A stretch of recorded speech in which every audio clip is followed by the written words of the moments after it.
আবারও তো আমি বেরিয়ে পড়লাম বাড়িতে যাওয়ার জন্য। কালী পুজোর দিন বাড়িতে একটু প্রদীপ কি না দিলেই হয়, তাই আমরা বেরিয়ে পড়েছি। আর বাইরে বেরিয়ে এই রেলগেটটা পড়লে আমার মাথাটা না খুবই গরম হয়ে যায়। আর বলো তো দেখি বুনি কী বলছে। আমরা সবাই মিলে এখন বেরিয়ে পড়লাম বাড়ির পাশে ঠাকুরটা দেখতে। আর আমাদের ভাগ্যটা দেখো, এখনও না প্যান্ডেলে ঠাকুরই আসেনি। ঠাকুর আনতে যাবে, কখন যে আনতে যাবে ভগবানই জানে। তারপর বাড়িতে এসে দেখি ভাই আর বাবা এখানে প্রদীপে আলো দিচ্ছে, মানে আগুন দিচ্ছে। আর এই তুবড়ি না কি এটা আমি জানি না। আসলে আমার বোম সম্পর্কে কোনো ধারণাই নেই, আর আমার এগুলো লাগাতেও ভালো লাগে না।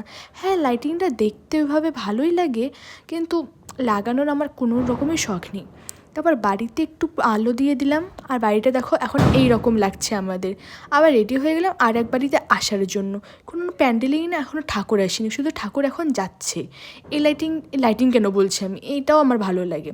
হ্যাঁ, তবে এই লাইটিংটা ওয়াও, জাস্ট ওয়াও। দুর্গা পুজোতেও আমার খুব ভালো লেগেছে, আর কালী পুজোতেও করেছে, আমি তো খুবই খুশি হয়েছি। আর মদনমোহন বাড়ির এখানকার কথা আর কী বলে, এখানে তো সবসময়ই কালার চেঞ্জ হয় আর কালার চেঞ্জ হয়। এমনি আসো তাও কালার চেঞ্জ হবে, কোনো অকেশনে আসো তাও। আর তোমরা একটা বলো তো, এটা কোন জায়গায় প্যান্ডেলটা করেছে?